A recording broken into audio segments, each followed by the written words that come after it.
a grabar a partir de ahorita.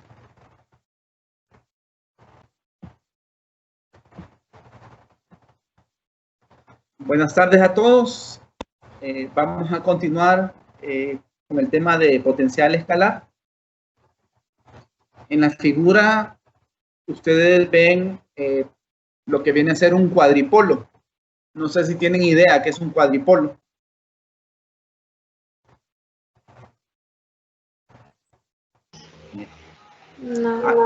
No.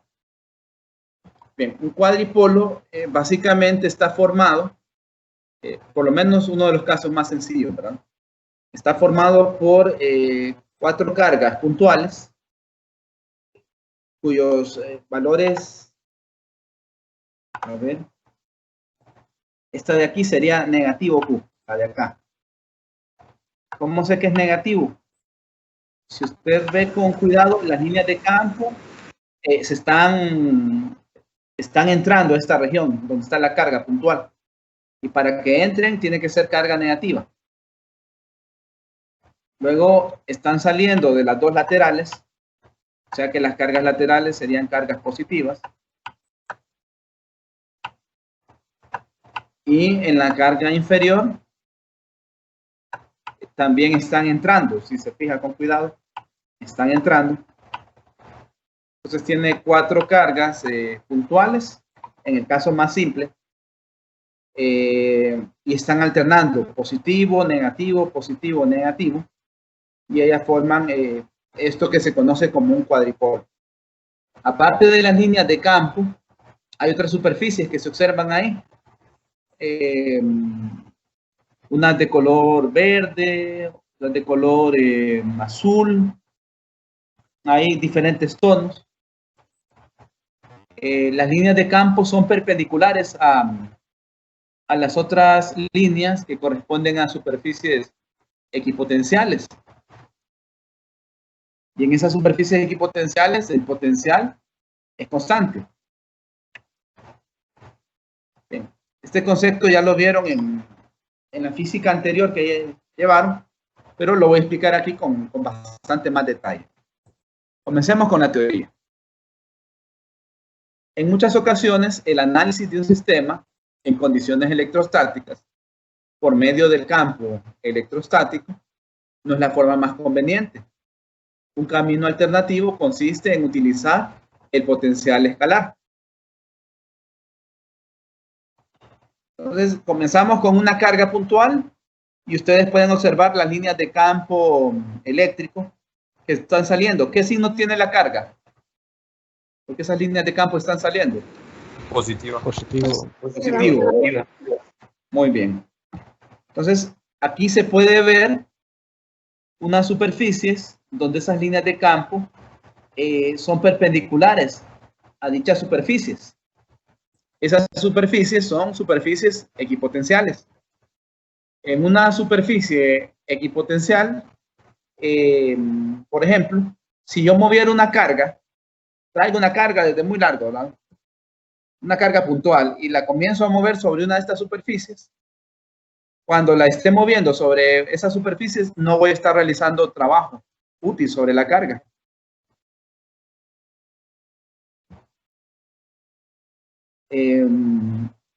Representando en una dimensión, pues lo que sería el valor del potencial escalar, V le voy a llamar. El libro de texto le llama phi. Lo que pasa es que yo prefiero no usar phi, porque cuando resuelva coordenadas, problemas en coordenadas cilíndricas o problemas de potencial en coordenadas esféricas, en los dos casos voy a usar la coordenada phi para ubicar puntos, y también voy a usar otra phi para el potencial, y eso va a ser confuso.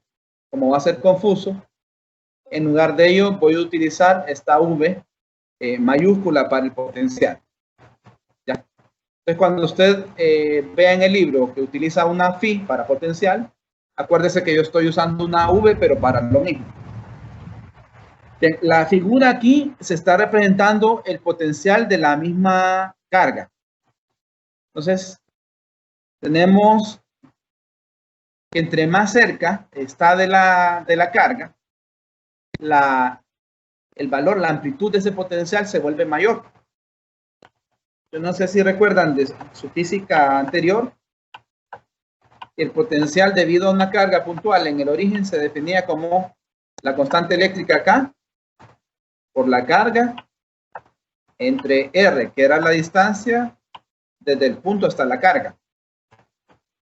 No sé si recuerdan esta ecuación.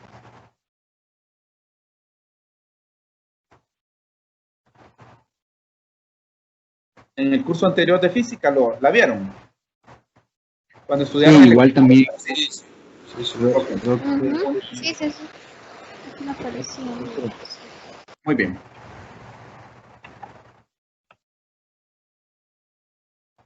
Resulta que el potencial eléctrico está asociado a diferentes cantidades. Una de ellas es el campo eléctrico, otra es la energía. Entonces vamos a comenzar definiéndolo en términos de la energía. Dice, el potencial eléctrico se define como la energía potencial eléctrica por unidad de carga y se representa por medio de esta ecuación. El potencial en un punto P es igual a la energía que tendría una carga de prueba, una carga Q sub 0, en ese punto, dividido entre la carga. Vea que es algo análogo a cómo se definió el campo en términos de la fuerza. Solo que aquí estas cantidades son escalares.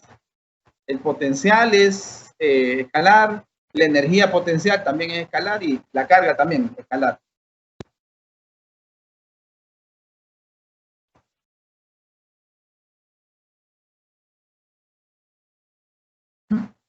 Hay un comentario aquí importante. Dice, al igual que la energía potencial, gravitacional, que es la que ustedes más manejan, la gravitacional se mide con respecto a un nivel de referencia. Como es energía potencial, también la energía potencial eléctrica se mide con respecto a un nivel de referencia. Debido a ello, lo que se estudia es una diferencia de energía y una diferencia de potencial.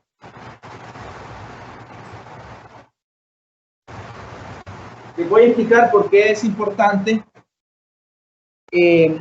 conocer el potencial y qué valor va a tener a la hora de este curso y más del siguiente, el curso de FS 415.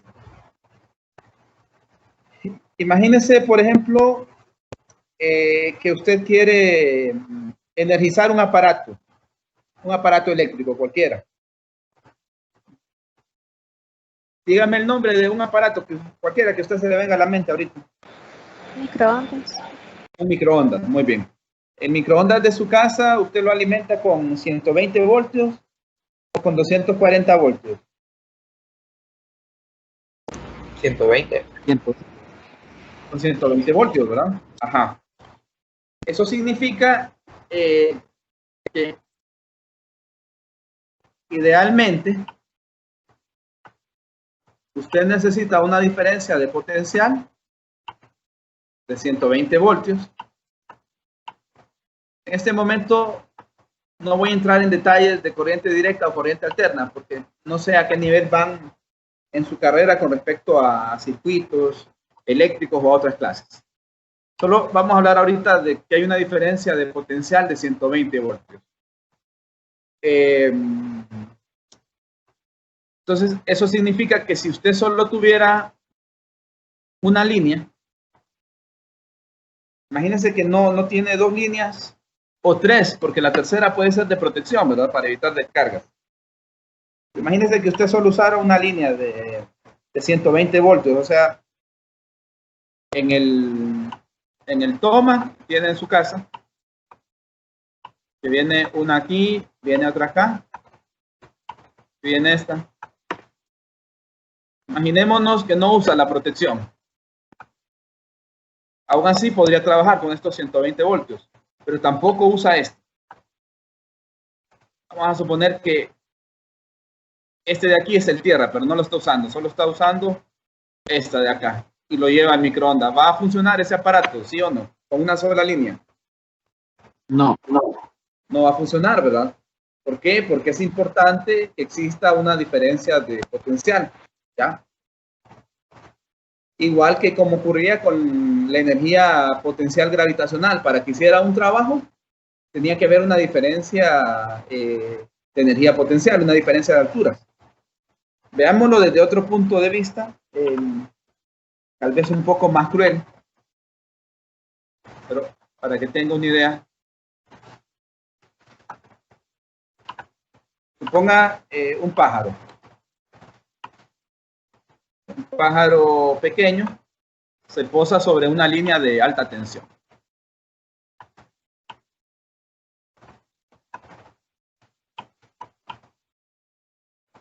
Bueno, yo no soy muy bueno dibujando y menos con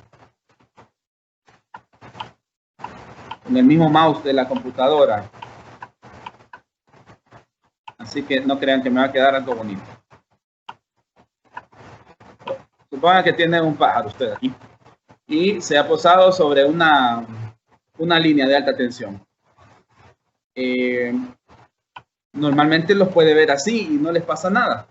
¿A qué se debe? Si ahí tiene una diferencia de potencial con respecto a tierra, una diferencia de potencial bastante grande con respecto a tierra. ¿Por qué creen que no le pasa nada?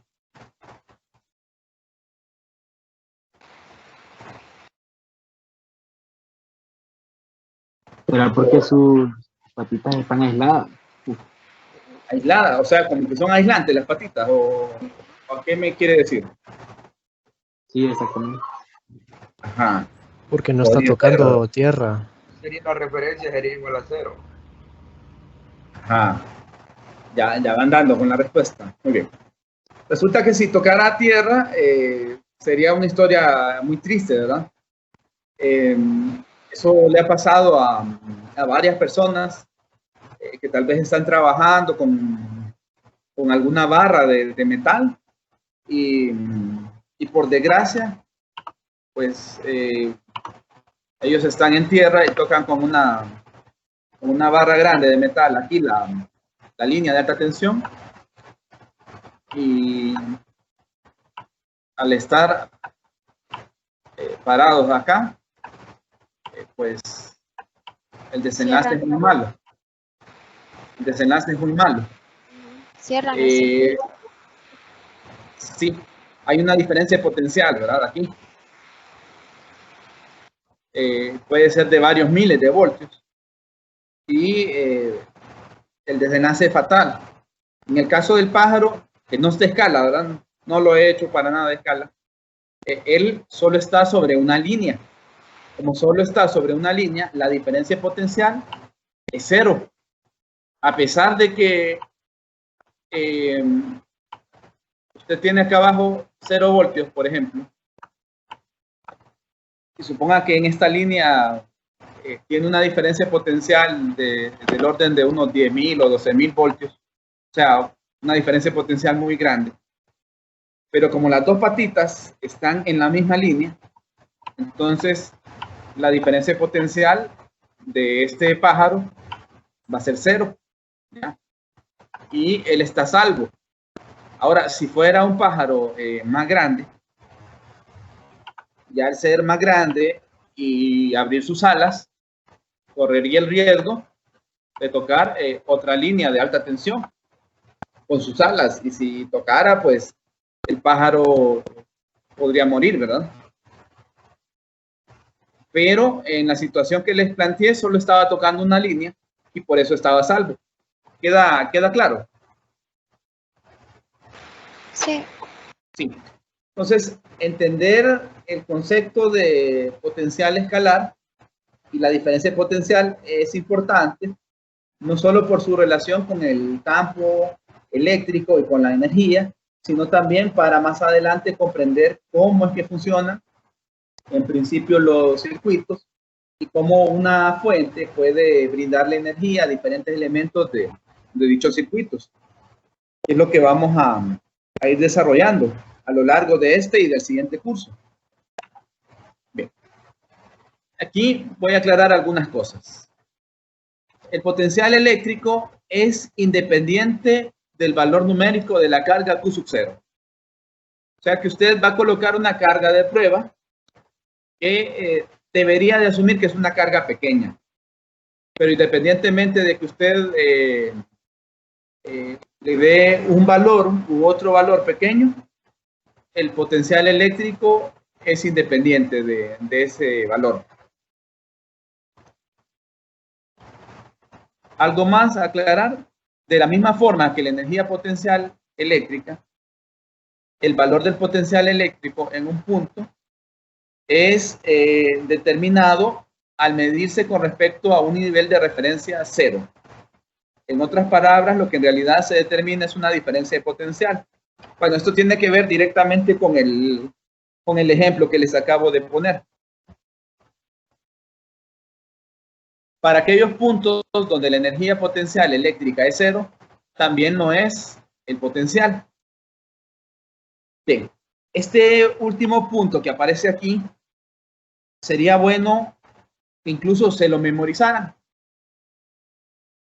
porque no solo les va a servir de forma teórica, sino que a la hora de trabajar los problemas, lo van a necesitar bastante. Vamos a ver qué dice. Normalmente se define el valor de cero para el potencial escalar en tierra o en puntos que se encuentran a una gran distancia de las cargas.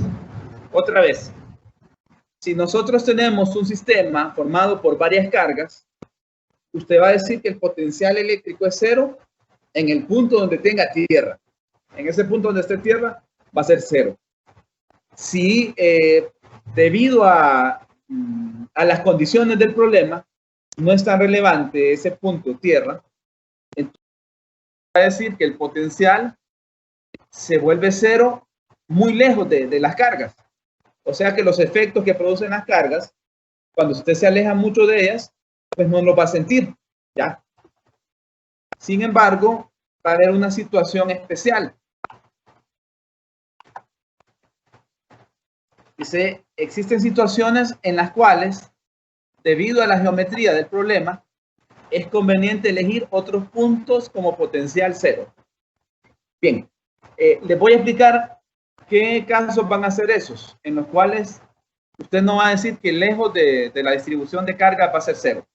¿Tiene lápiz y papel a mano para que anote? Sí, ingeniero. Ok. Entonces, anoten que si la distribución de carga es finita, vamos a asumir que el potencial es cero muy lejos de la distribución de carga. ¿Anotaron eso? Si la distribución de carga es finita, vamos a asumir que el potencial eléctrico es cero muy lejos de la distribución de carga.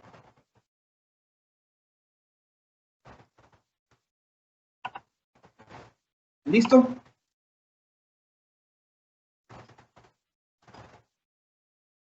Sí.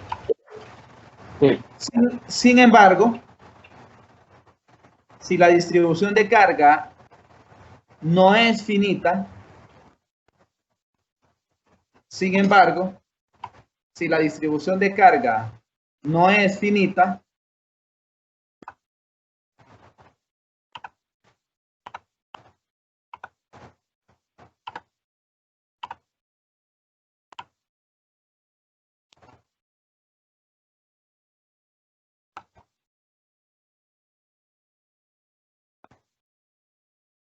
como por ejemplo, ahí les muestro dos ejemplos. La línea cargada infinita, línea cargada infinita o plano cargado infinito.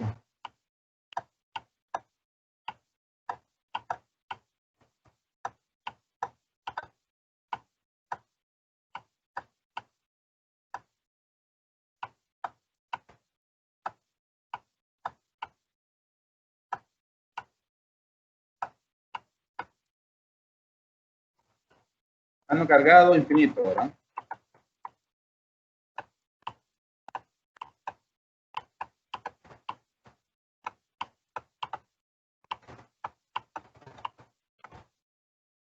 Entonces van a agregar esto más. Es conveniente elegir otros puntos como potencial cero. Les he dado dos casos. Les he dado dos casos donde vamos a considerar que el potencial no es cero, muy lejos de la distribución de carga. Y son dos cargas, dos distribuciones de carga infinitas. Una línea infinita cargada y un plano infinito cargado. Solo en estos dos casos es que usted no va a decir, muy lejos de la distribución, el potencial es cero. Más adelante vamos a hacer problemas con esos dos casos y usted va a comprender entonces por qué. Permítanme un momento que está lloviendo aquí bastante. Estoy solo y ya me está golpeando la puerta el perro que se está mojando. Lo voy a cambiar de posición. Denme un minuto. Está bien, Nick.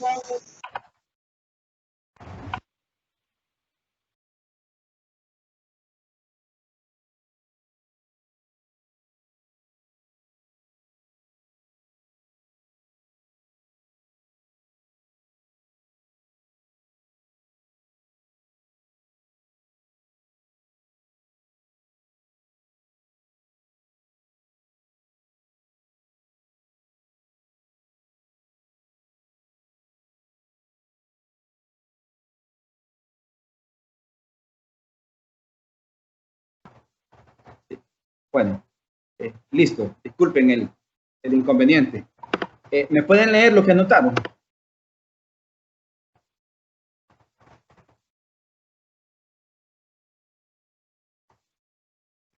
Lo que nos dictó.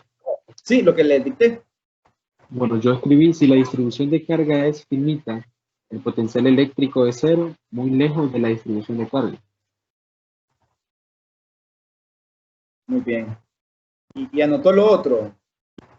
El caso El especial. otro tengo que la distribución de carga no es finita, como por ejemplo la línea infinita o el plano cargado infinito, es conveniente elegir otro punto, hasta ahí me quedo.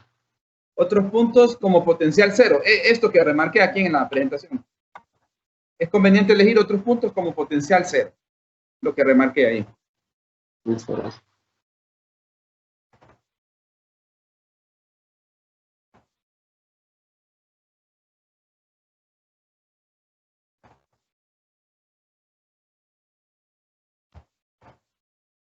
Bien. Voy a seguir avanzando o hay dudas hasta aquí.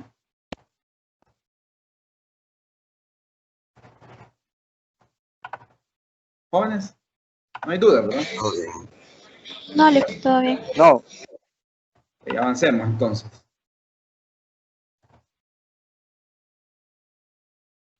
Quiero que tomen nota de toda esta diapositiva. Tomen nota de toda la diapositiva, por favor. Ya.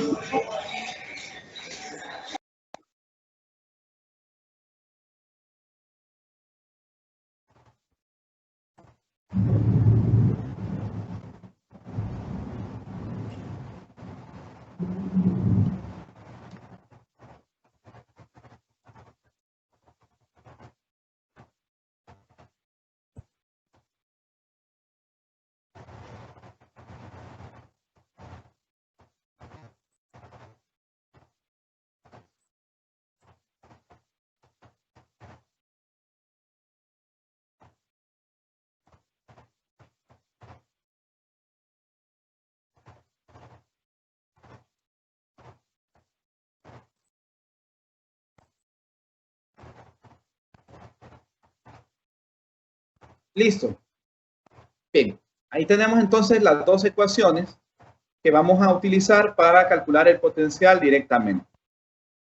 Una de ellas es para cargas puntuales y la otra pues para una distribución de carga continua. No sé si ya puedo pasar a la siguiente diapositiva. Sí. Solo voy a copiar las fórmulas. Ok, está bien.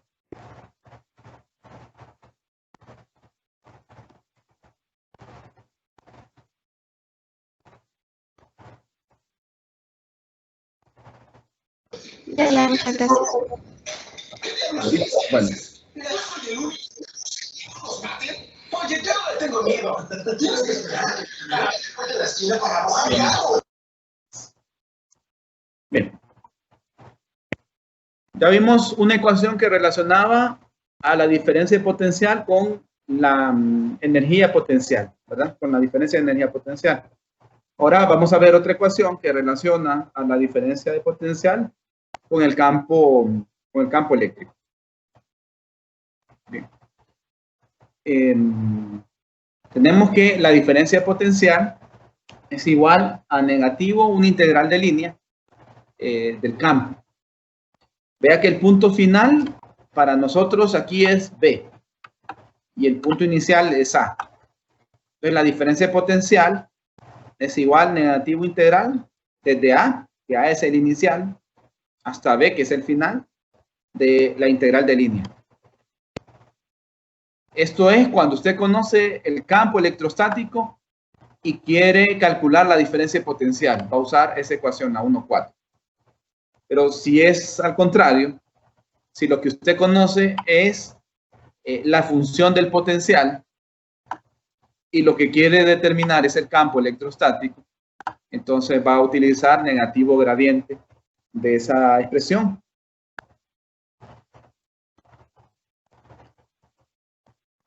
No sé qué tan familiar les parece. Ingeniero, a ustedes. la primera es cuando conocemos, se repite eso, por favor. Aquí lo que conoce es el campo eléctrico, porque es lo que tiene a su mano derecha. En la primera, lo que conoce es el campo eléctrico. Y le piden encontrar la diferencia de potencial. Entonces, usa la ecuación 1,4, porque lo que conoce es el campo. Y en la otra ecuación, en la 1,5, lo que conoce es la diferencia de potencial. Y le piden encontrar el campo.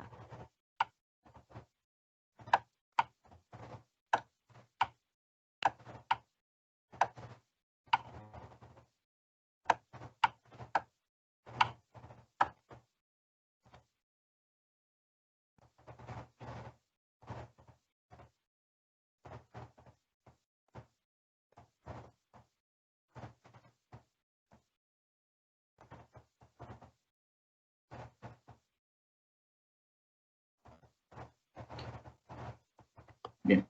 Nosotros estamos trabajando aquí con un campo electrostático, que es un campo conservativo. Como estamos trabajando con un campo conservativo, se da esto que aparece abajo como un comentario. Dice, un aspecto sutil pero importante de la ecuación 1,4 es que el lado izquierdo de la ecuación, o sea, la que habla de las diferencias de potencial, solo depende de los valores de la función de potencial en los puntos inicial y final. Esto se debe a que el campo es un campo conservativo. Yo no sé si les parecen bastante obvias estas ecuaciones, o la verdad no son obvias para ustedes. Si no son obvias, voy a explicar algunos detalles usando conceptos de la primera física que llevaron. ¿Les parecen obvios? Levanten la mano los que les parecen obvio todo esto. Esa ecuación 1,4 y 1,5. Quiero que levanten la mano los que dicen, es obvio eso. Ok. Una persona la levantó. Bájenla, por favor. Ahora, los que no les parece tan sencillo comprender de dónde salió esa ecuación, levanten la mano los que dicen, esto no lo veo tan sencillo, no es obvio. Bien, hay varios. Excelente. Entonces voy a explicarles de dónde sale esto. Porque hay varios. Sí, dígame. Y es que creo como, bueno, en mi caso yo llevé la clase de física 200 el primer periodo, el último periodo del año pasado. Sí. Como también era intensivo, entonces hubieron cosas que se trataron súper rápido y tal vez no se recuerda. Yo no me acuerdo de eso. Voy a explicarlo con detalles, pero va a ser de la primera física incluso, que voy a usar conceptos aquí. Y voy a usar algunos también de la segunda física. Si hablamos de energía y de conservación de la energía, ¿se acuerda que había una energía cinética y una energía potencial cuando trabajaba usted solo con la parte mecánica? Que la energía cinética normalmente la representaba con una K mayúscula, es la cinética, y la potencial con una U. ¿Recuerdan eso? Sí, trabajo Sí, y ingeniero. energía, algo así. Ok, bueno, esta, por un momentito, esta va a representar a la energía mecánica total, por un ratito.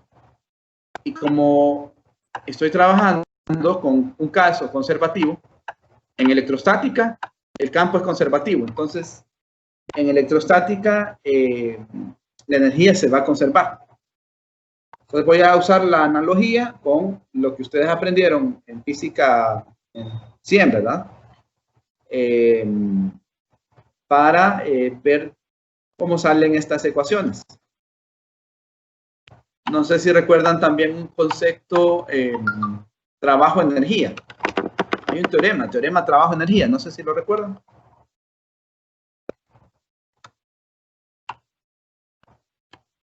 ¿A qué era igual el trabajo neto? Cambio de la energía cinética, algo así. Ah, excelente. El trabajo neto es igual al cambio de la energía cinética.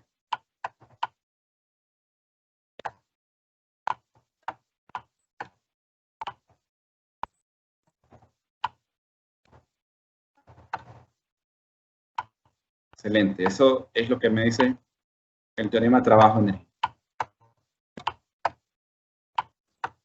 Ahora, si yo estoy trabajando con un sistema mecánico y la energía es constante, como la energía es constante, el cambio de energía va a ser cero, ¿verdad? Va a ser un sistema conservativo. Entonces, si mi energía cinética cambia para mantener el cero, energía potencial también debe cambiar. Pero si una de ellas aumenta, la otra debe disminuir. De modo que la energía se conserve. ¿Ya? Si aumentó la energía potencial, por ejemplo, entonces la cinética debería de disminuir. De modo que la energía se conserve. ¿Vamos hasta ahí bien? Sí. Bueno. Sí, ingeniero. Si yo despejo de este caso conservativo el cambio de energía cinética en términos del cambio de energía potencial, la potencial pasaría para el otro lado, pero con signo negativo, ¿verdad? Sí. Entonces tendría que el trabajo, perdón, el cambio en la energía cinética sería igual a negativo delta U, haciendo ese cambio.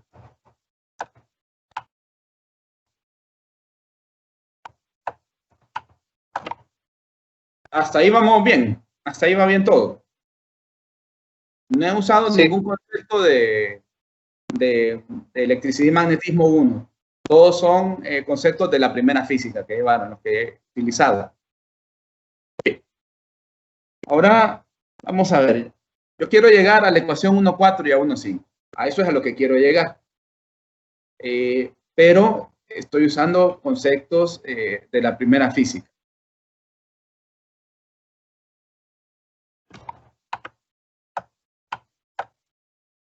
Ahora vayamos un poquito a la segunda física que llevaron. ¿Se acuerdan cómo se calculaba trabajo si usted conocía fuerza?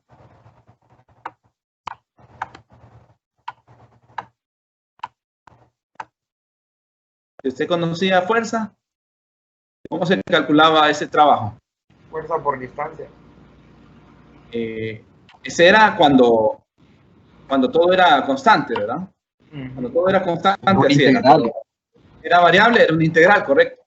Pero por ahí va, por fuerza por distancia. Es fuerza, punto diferencial de línea. Hasta aquí vamos bien. Y este sería un trabajo neto, ¿verdad? Hasta ahí vamos bien, ¿verdad?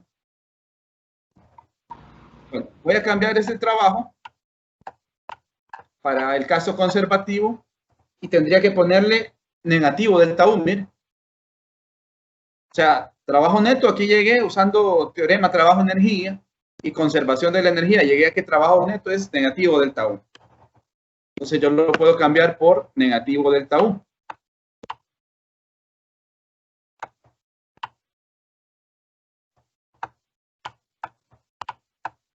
Entonces es esa integral que está arriba, la integral de fuerza a lo largo de una distancia.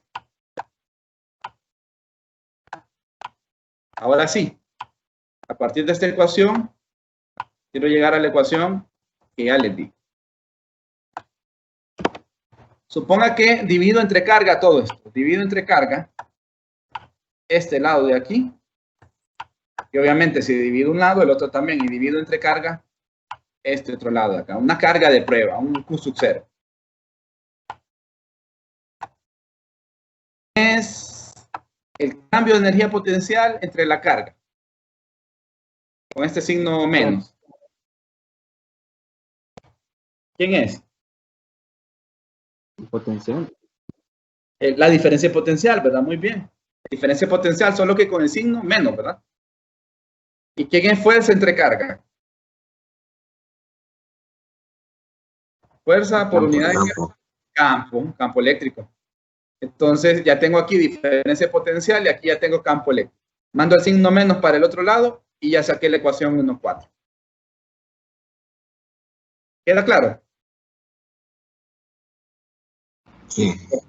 Por si alguien todavía no está seguro, utilicé la primera definición, esta ecuación 1,1, que se definía como el potencial como energía por unidad de carga. Y se definía la diferencia de potencial, que eso es lo que me dice la teoría acá abajo, la diferencia de potencial como el cambio de energía potencial por unidad de carga, ¿verdad? Entonces, aplicamos eso, divido entre Q sub 0 todo, ya se convierte en diferencia potencial, aquí se convierte en campo y mando el signo menos para acá. Ahora queda claro, ¿sí? Para que el trabajo fuese neto, usted le tuvo que agregar el TDL. Para que el trabajo Fuese neto. Sí. Eso ya se definió desde la primera física que usted llevó, ya es una definición que existe. Okay.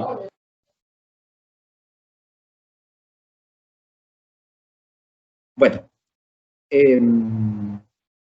ahora veamos la segunda ecuación, la 1,5. Hay una relación entre fuerza y trabajo que tiene que ver con un gradiente.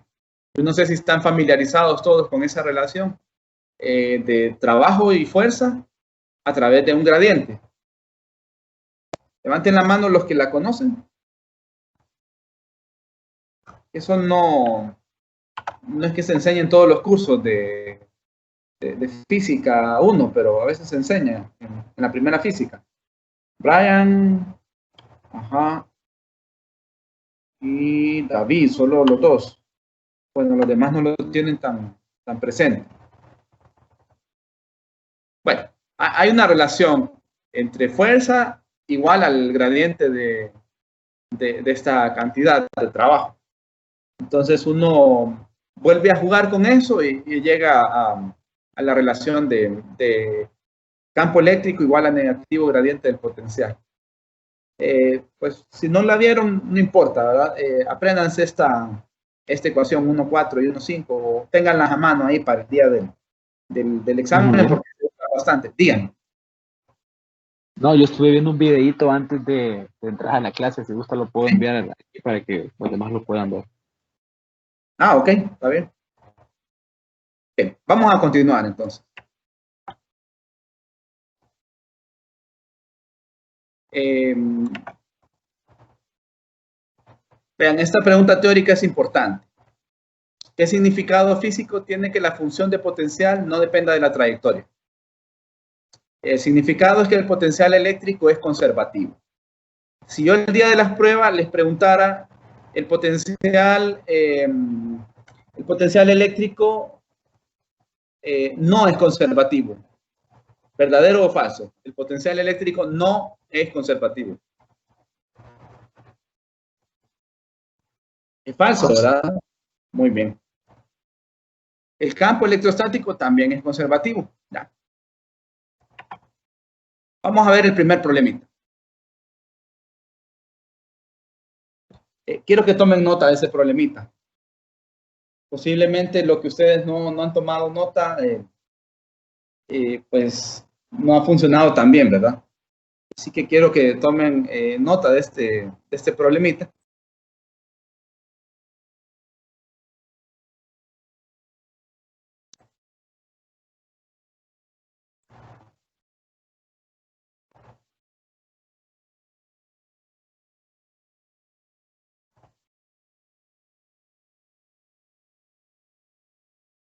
Dice, una carga eléctrica se encuentra distribuida de manera uniforme a lo largo de una varilla delgada de longitud A y con carga total Q.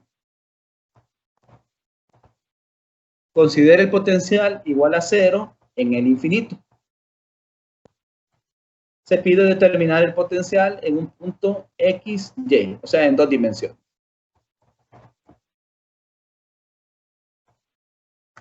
Vean que esta línea de aquí, considere el potencial igual a 0 en el infinito, tiene sentido con lo que les expliqué antes, que cuando la distribución de carga sea finita, muy lejos de esa distribución de carga, usted no va a sentir los efectos de dicha distribución.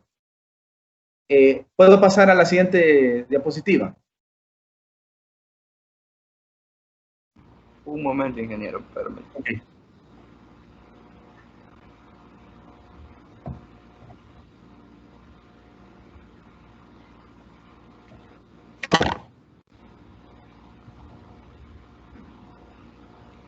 Ahora sí. Ahora sí. Sí. Bueno, aquí vamos a utilizar una de las ecuaciones que ya se definió. Este es el potencial para el caso continuo. Tenemos que definir varias cosas. ¿Quién es el diferencial de carga para una línea? Esto se definió desde el capítulo 2 del libro de texto. ¿Se acuerdan? Para una línea el diferencial de carga es lambda por DDL. Cuando se definió lambda en ese capítulo, se dijo, no sé si están notando lo que anoto. Sí. ¿Se nota? Sí. Que la densidad de carga lineal era el cambio de carga entre el cambio de longitud. Sin embargo, en este problema le dicen a usted que la carga se encuentra distribuida de manera uniforme. Siempre que a usted le digan que la carga se encuentra distribuida de forma uniforme, perdón, eso significa que da lo mismo tomar un pedacito de carga en un pedacito de longitud a tomar toda la carga y tomar toda la longitud. Por eso es que lambda al final se define como carga sobre A, donde A, si usted recuerda el enunciado, se dice que la longitud de esta barra, la longitud total es A. Hasta ahí vamos bien. Sí. Bueno, ahora veamos el vector de posición relativa. El vector de posición relativa va desde la fuente, que es la carga, hasta el punto de campo. El punto es un punto XY. Ese vector de posición relativa es R chiquita menos R'.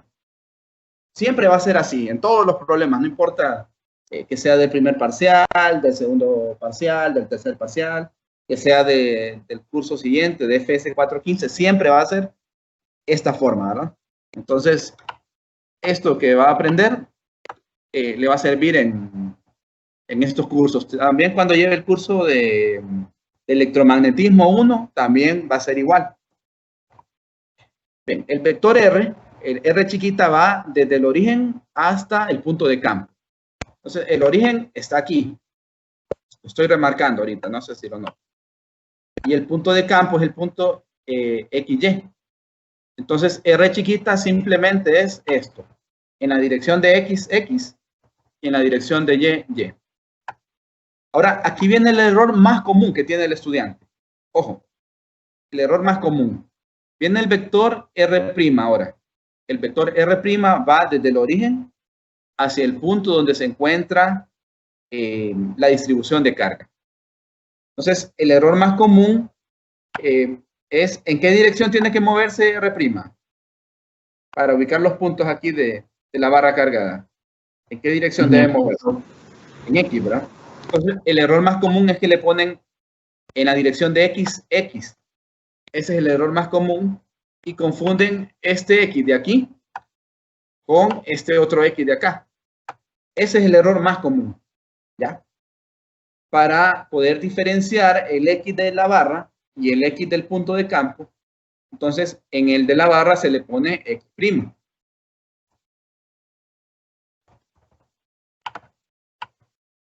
¿Queda claro? Sí. Bien. Restan las componentes, lo que ven X con X, ¿verdad? Y pues resulta esto que tenemos abajo. En Y, pues solo tenemos el Y en Y del primero. Como X unitario y Y unitario forman ángulos de 90 grados, entonces sacar la distancia de R es fácil, ¿verdad? Es por medio de este radical que se obtiene. Quiero que noten el cambio que hice en la ecuación de arriba entre la primera que escribí y la segunda que escribí. ¿Qué cambio notan? El orden de las X. El orden de las X, correcto. En realidad, el orden de las X es el primero. Pero le doy vuelta aquí por conveniencia y no me afecta. Se preguntará a alguien por qué, profesor, no le afecta. Bueno, si usted se pregunta por qué no le afecta, imagínense que la resta me da menos 2. Y como está al cuadrado, menos 2 al cuadrado es 4. Pero suponga que le di vuelta al orden. Y como le di vuelta, no va a quedar menos 2, va a quedar 2.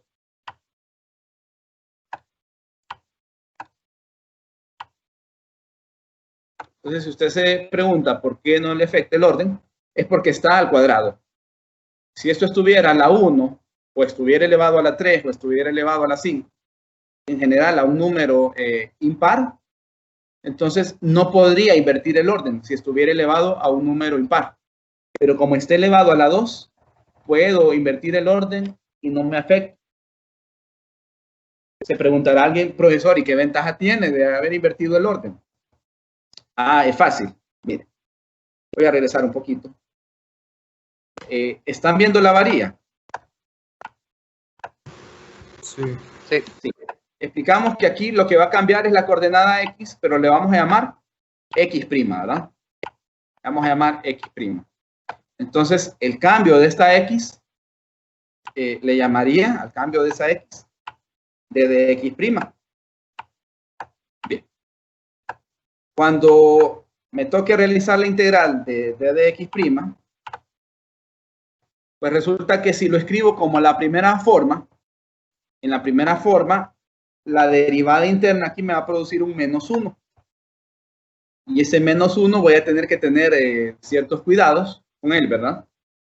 Pero si lo escribo en la segunda forma, la derivada interna va a ser 1. Entonces ya no tengo que tener ese cuidado.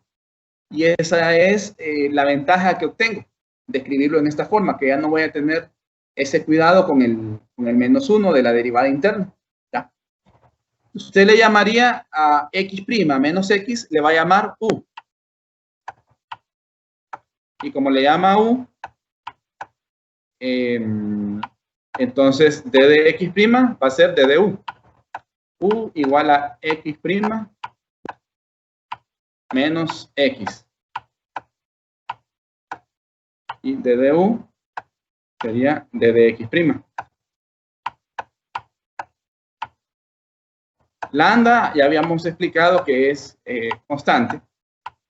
Y al ser una constante, pues usted la saca de la integral. Los límites de la integral van desde menos a hasta 0. ¿Por qué? Volvamos atrás. Aquí los tenemos. Veamos. La barra comienza aquí, a la izquierda del origen. El origen está por acá. Entonces, como comienza a la izquierda, es una a negativo. Y llega hasta aquí, hasta 0. Perdón. Por eso el límite de la integral desde menos a hasta 0. De las integrales que les facilité, ¿cuál sería esta que tenemos aquí? D de u sobre raíz cuadrada de u cuadrado más una constante al cuadrado.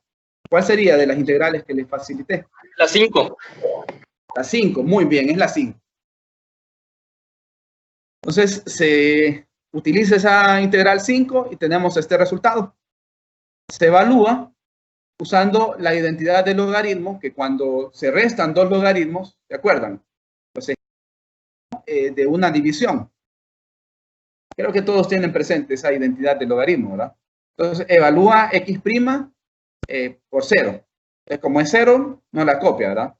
Tiene menos x más x' vale 0, pues ya no copia esto, solo le queda x cuadrado más y cuadrado. Evalúa la otra, como es la que va negativa, entonces ese iría en el denominador. Tendría menos a menos x. Ahora veamos qué pasó acá. Evalúa y tiene menos a menos x, pero eso está al cuadrado. Entonces está sumando dos negativos. Y eso, bueno, si no lo ve tan obvio, puedo sacar un menos 1 ahí de factor común. No lo ve tan obvio. Saco el menos 1 de factor común. Me queda a más x.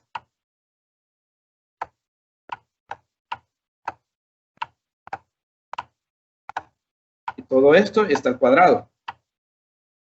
Así, ¿verdad? Multiplico por menos 1 y se vuelve menos a otra vez, como aquí. Multiplico por menos 1 el x y se vuelve menos x, como acá. Entonces, elevo el menos 1 al cuadrado. Menos 1 al cuadrado es 1, ¿verdad? Y el otro término, pues me queda a más x a la 2. Y eso fue lo que hice. ¿Quedó claro lo que hice en este término de aquí? Sí. Bien, esa es la respuesta. No sé qué preguntas o comentarios hay, jóvenes.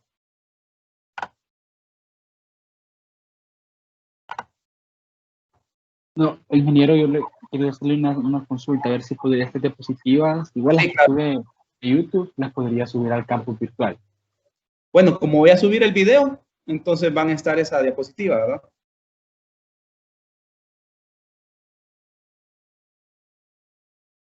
Y ahí está explicado incluso en el video. Sí, no se preocupe, este lo voy a subir hoy. Otro detallito. Vamos a ver. Ojalá que ahorita Entramos en el modo de salvar el periodo. No, pero lo bueno es que ya solo pueden subir. Y yo espero que se cambien el chip.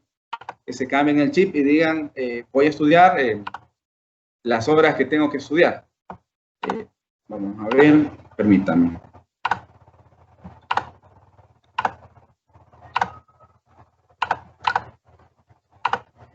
No sé si están viendo ya el campus o todavía no.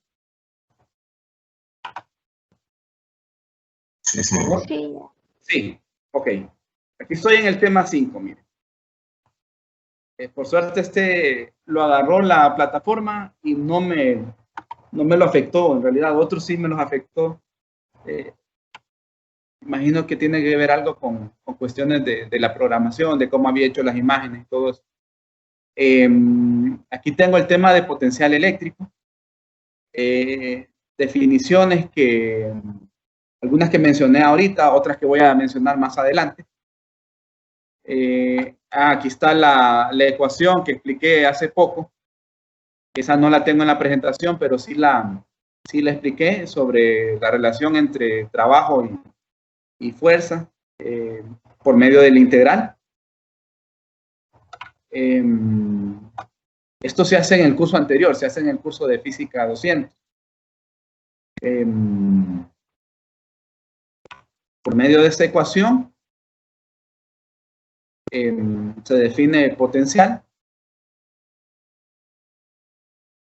Aquí tengo un ejemplo para cargas puntuales, está subido en el campus, donde se calcula el trabajo y el potencial para una situación. Está definido el concepto de superficie equipotencial, que vamos a hablar en unas clases más adelante sobre él, que básicamente son superficies donde el potencial se mantiene constante. Se hace una analogía con un caso mecánico de este. Ahí aparece ya la relación entre campo y diferencia de potencial. Ahí se explica lo del ángulo de 90 grados entre las líneas de campo y las superficies equipotenciales. Luego tengo otro ejemplo sobre una esfera. Este lo analizo por ley de Gauss y empiezo a relacionar ley de Gauss con campo y luego con diferencia de potencial.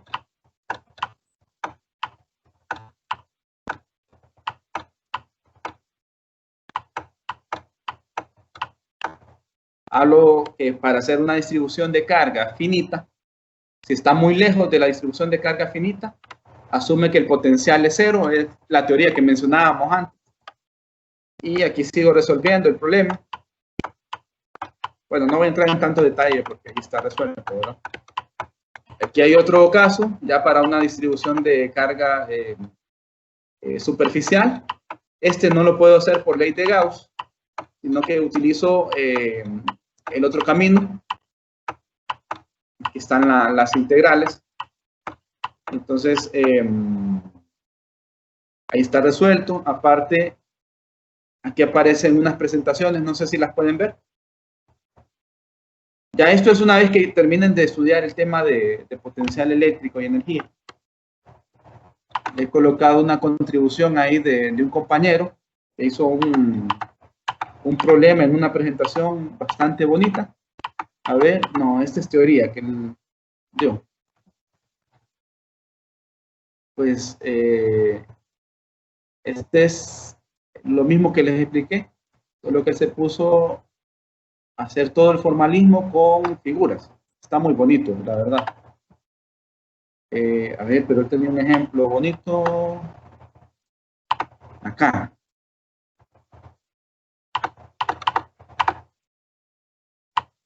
Realizó un problema y lo hizo con bastante detalle, entonces dije, está bueno para compartírselo a los estudiantes porque lo hizo con todos los detalles.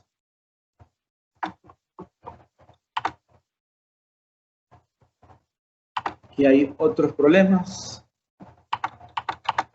Otro problema más acá. Bien. Entonces, si ustedes quieren estudiar, ya ahí ya tienen bastante material para arrancar. Y hoy mismo les subo el video. Sí. A ver, alguien levantó la mano. Chugri, José. Sí, me había equivocado, ingeniero. Disculpe. Ah, ok, está bien. ¿Vieron lo que está subido en el tema 5, verdad? Sí, ya lo vimos. Sí, bueno, entonces Si quieren, vean la presentación de hoy que la subo como video y vean también lo de lo que está en el campus. Vamos a hacer bastantes problemas ahorita para esta prueba, de modo que yo espero que mejoren ustedes, ¿verdad? ¿Algún comentario, alguna duda, jóvenes?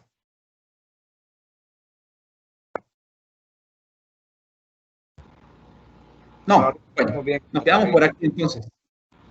Deseo feliz tarde. Igualmente, licenciada, muchas